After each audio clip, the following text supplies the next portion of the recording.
Hello दोस्तों, कैसे हैं आप सभी। आज जो है बिहार एनएमएस सामाजिक विज्ञान का जो है मोस्ट इम्पोर्टेंट प्रश्न देखने वाले हैं, तो वीडियो को लास्ट तक जरूर देखिएगा। ठीक है, इसमें जितने भी प्रश्न लिया गया है सब जो है आपके सिलेबस से जो है रिलेटेड है, तो वीडियो को लास्ट तक जरूर देखें। चलिए तो वीडियो को स्टार्ट करते हैं। तो पहला प्रश्न क्या कह रहा है कि आधुनिक काल का प्रारंभिक यूरोपीय महाद्वीपीय में कब कब से माना जाता है। तो याद रखना 18वीं शताब्दी से। कब से? 18वीं तरफ शताब्दी से। ठीक है, लेकिन याद रखना शुरू कब हुआ था, तो 15वीं और 16वीं शताब्दी में शुरू हुआ था। लेकिन जो है ना, भारत में ये क्या हुआ था, मुगल साम्राज्य का पतन और अंग्रेजों का आगमन कब हुआ था? 18वीं शताब्दी में। चलिए अगला प्रश्न, वास्को डी गामा भारत कब आए? ये तो जो है आप लोग बच्चे बच्चे जानते हैं कि 1498 में आए थे। ठीक है, और ये कहाँ के थे? पुर्तगाली यात्री थे। ठीक है, चलिए चलिए अगला प्रश्न, बक्सर का युद्ध कब हुआ था? याद रखना, बक्सर का युद्ध कब हुआ था? तो बक्सर का युद्ध कब हुआ था? 1764 ईस्वी में। 1764 में। ठीक है, और कभी कभी ये भी पूछ लेता है ये जो है किसके किसके बीच हुआ था। तो याद रखना ये मीर कासिम और शुजाउद्दौला और शाह आलम शायद इसी से हुआ था। ठीक है, तो तीन आदमी से बक्सर युद्ध हुआ था। नील दर्पण का नाटक नाटक के लेखक कौन है? नील दर्पण नाटक के लेखक कौन है? तो याद रखना इसका आंसर क्या होगा? दीनबंधु होगा। क्या होगा? चलिए अगला प्रश्न, 1857 के विद्रोह के समय बिहार के नेता कौन थे? 1857 के जो है विद्रोह, देखिए ये जो है प्रश्न बार बार आ रहा है, तो हो सकता है कि इस बार आ जाए क्योंकि बिहार में एग्जाम में हो रहा है और बिहार से पूछ सकता है 1857 के बारे में, तो कुंवर सिंह का आ सकता है। ठीक है, तो और ये कहाँ के थे? तो जगदीशपुर के थे। ठीक है, ये भी याद रखिएगा।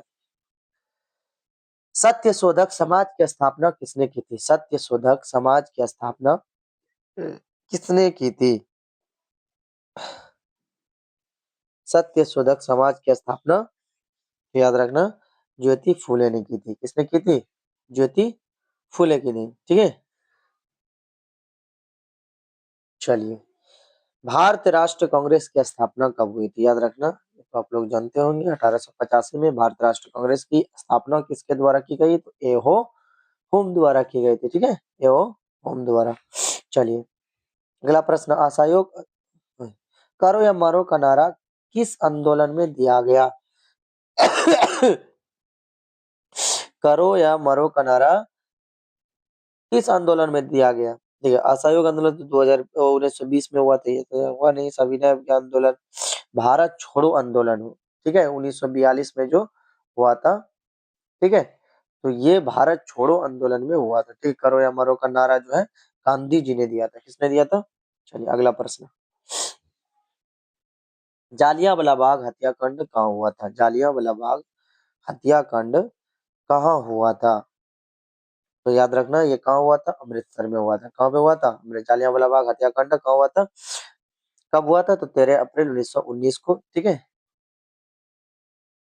चलिए 10 नंबर, ब्रह्म समाज की स्थापना किसने की थी? ब्रह्म समाज की स्थापना किसने की थी? ये बार बार आ रहा है, तो याद रखना राजा राम मोहन राय ने। ठीक है, चलिए ये ज्यादा नहीं देखें क्योंकि पिछले वीडियो में भी आया था। भूगोल, अब चलते हैं, देखिए ज्योग्राफी का जो है देखने वाले हैं। निम्नलिखित में से कौन सा एक प्राकृतिक संसाधन है? निम्नलिखित में से कौन सा एक प्राकृतिक संसाधन है? देखिए भूमि, हवाई अड्डा ये तो इंसानों ने बनाया, मशीन भी इंसानों ने, सड़क भी इंसानों ने, लेकिन मिट्टी जो है ये क्या है? प्राकृतिक का देन है। चलिए पृथ्वी का कितना प्रतिशत भाग पर जल है? तो याद रखना कितना परसेंट जल है? तो याद रखना 71% है, और 29% जो है वो क्या है? भूमि है। क्या है? भूमि है। चलिए कोयला किस प्रकार का संसाधन है? नवीकरणीय, अनवीकरणीय, सौर संसाधन या मानवीय निर्मित? तो याद रखना ये जो है अनवीकरणीय है, क्योंकि इसे बनने में लाखों वर्ष लग जाता है, इसीलिए अनवीकरणीय, एक बार जलने पर जो है फिर पुनः जो है नहीं बन सकता। चलिए चलिए अगला प्रश्न, भारत में सर्वाधिक उपजाऊ मिट्टी कौन सी है? तो भारत में जो है अधिक मिट्टी कौन सी है? तो याद रखना जलोढ़ मिट्टी है। क्या है? जलोढ़ मिट्टी है। ठीक है।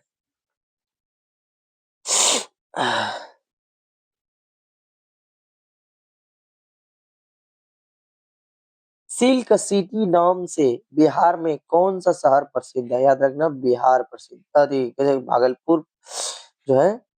ठीक है, क्योंकि वहां पे रेशम का उत्पादन बहुत ही मात्रा में होती है। ठीक है।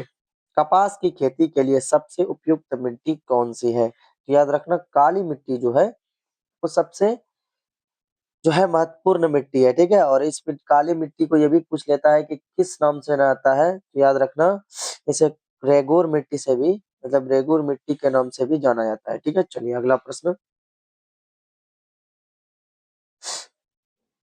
झूम की खेती भारत के किस भाग में प्रसिद्ध है? झूम की खेती भारत के झूम खेती जो है भारत के किस भाग में प्रसिद्ध है? तो किस भाग में प्रसिद्ध है? तो याद रखना दक्षिण पूर्वी, हाँ उत्तरी पूर्वी में। कहाँ पे? तो उत्तरी पूर्वी में। ठीक है। यहाँ पे क्या क्या आता है? जंगलों को काटकर खेती की जाती है। ठीक है।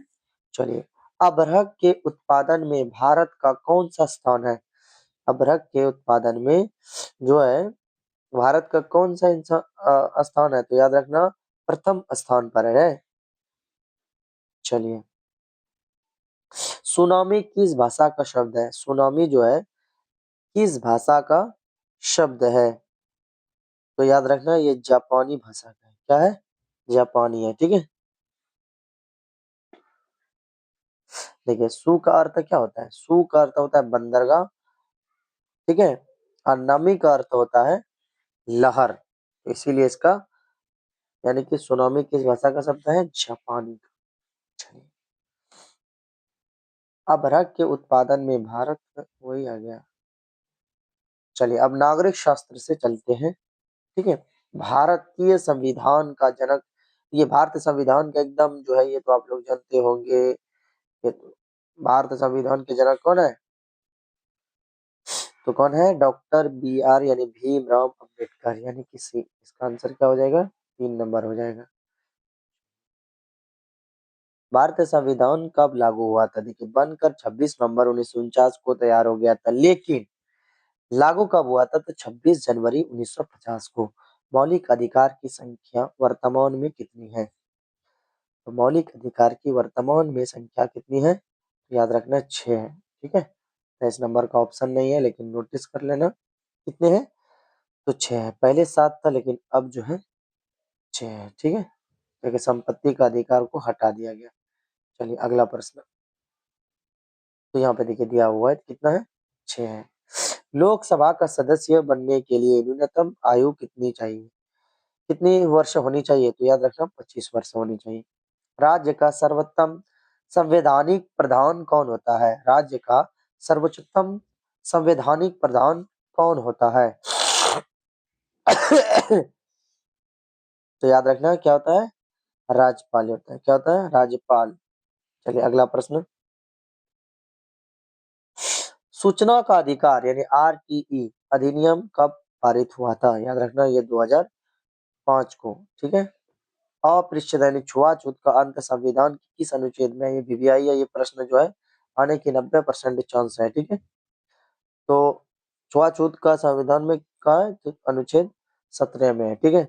संसद के कितने सदन होते हैं? संसद के कितने सदन होते हैं? तो याद रखना 2 सदन होते हैं। कितने सदन होते हैं?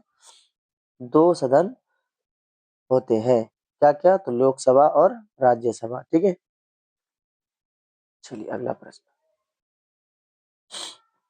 भारत में भारत में मतदान करने की न्यूनतम आयु कितना है? तो याद रखना 18 साल। पहले 21 साल था, अब जो है 18 साल कर दिया गया। ठीक।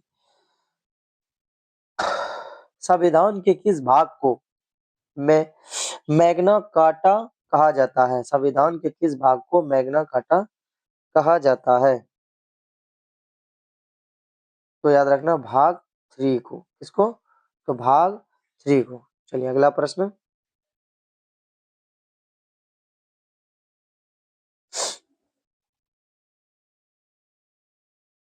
सिपाही विद्रोह की शुरुआत कहाँ से हुई थी? ठीक है, सिपाही विद्रोह की शुरुआत कहाँ से हुई थी? तो याद रखना, ये मेरठ से हुई थी। कहाँ से? मेरठ ऑप्शन में है। हाँ, 2 नंबर इसका करेक्ट आंसर होगा, यानी कि मेरठ से हुई थी सिपाही विद्रोह की। कब? तो 10 मई 1857। ठीक है। उसके बाद प्लासी का युद्ध कब हुआ था? प्लासी का युद्ध कब हुआ था? तो याद रखना, ये 1757 को हुआ था। कब हुआ था? 1757। किसके द्वारा? तो रॉबर्ट क्लाइव द्वारा। ठीक है, चलिए, यानी कि किसके किसके बीच में हुआ था? तो एक शायद सिराजुद्दीन, हाँ, तो रॉबर्ट क्लाइव और सिराजुद्दौला के बीच में हुआ था। चलिए, अगला प्रश्न, वेदों की ओर लौटो का नारा किसने दिया था? वेदों की ओर लौटो का नारा किसने दिया था?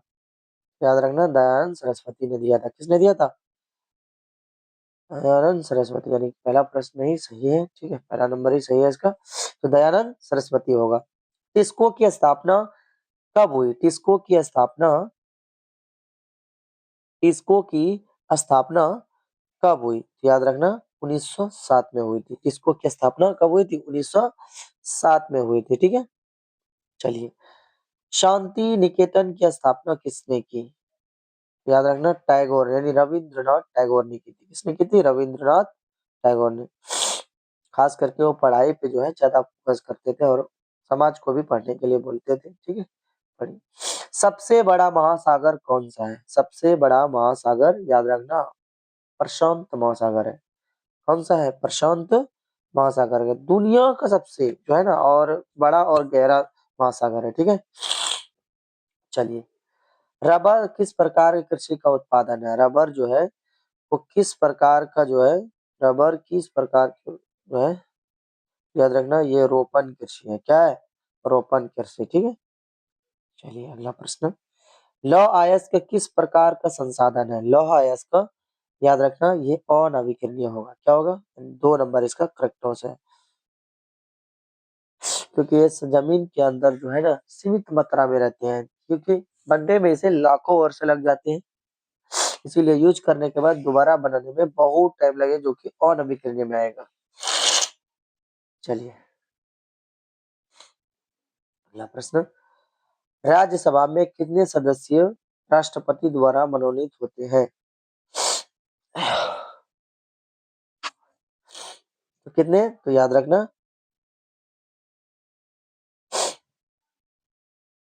अच्छा, प्रश्न छूट गया लगता है। विश्व का सबसे बड़ा संविधान कौन सा है? तो सबसे बड़ा संविधान कौन सा है?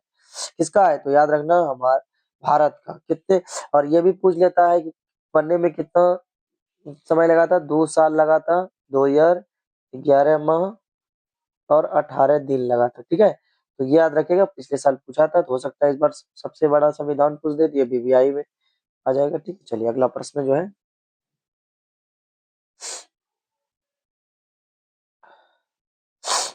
अगला प्रश्न क्या कर रहा है, राज्यसभा में कितने सदस्य राष्ट्रपति द्वारा मनोनीत होते हैं? तो याद रखना, इसका आंसर क्या होगा? 12 होगा। क्या होगा? शिक्षा का अधिकार किस वर्ष लागू हुआ था? शिक्षा का अधिकार किस वर्ष लागू हुआ था? याद रखना, 2010 में लागू हुआ था। ठीक है, चलिए, धन विधेयक सबसे पहले कहाँ पेश होता है? धन विधेयक सबसे पहले कहाँ पेश होता है? तो याद रखना, ये लोकसभा में। कहाँ पे? तो लोकसभा में। बिहार में कुल कितने जिले हैं? लड्डू प्रश्न, तो 38 जिले हैं। कितने? तो 38 जिले। गिर अभयारण्य किसके लिए प्रसिद्ध है? गिर अभयारण्य जो है वो किसके लिए प्रसिद्ध है? तो याद रखना, ये शेर के लिए प्रसिद्ध है। किसके लिए? तो शेर के लिए, ठीक है, प्रसिद्ध है। चलिए, अगला प्रश्न,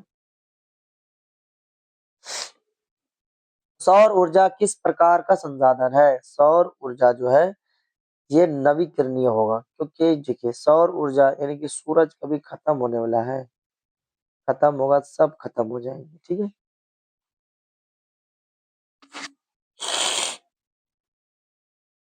गांधी जी का चंपारण सत्याग्रह कब हुआ था? गांधी जी का एकदम जो है ये प्रश्न आ सकता है, क्योंकि चंपारण से या तो तिनकटिया पद्धति आएगा या नील की खेती या जो है ये आ सकता है। ठीक है, कब हुआ था? तो याद रखना ये 1917 में हुआ था। ठीक है, ये नील की खेती से संबंधित है। उच्च न्यायालय के न्यायाधीश की सेवानिवृत्ति आयु है, तो याद रखना ये 62 वर्ष है। क्या है? 62 वर्ष। गुलामगिरी पुस्तक के लेखक कौन थे? गुलामगिरी पुस्तक के लेखक कौन थे? याद रखना ज्योति फूले थे। ठीक है, भारत का मैनचेस्टर किसे कहा था? तो याद रखना ये अहमदाबाद को कहा जाता है। ठीक है, तो वीडियो कैसा लगा जरूर कमेंट करना। ठीक है, और अगर किसी भी प्रकार की दिक्कत हो तो जरूर कमेंट करना। तो मिलते हैं अगले वीडियो में, जब तक के लिए पढ़ते रहिए, आगे बढ़ते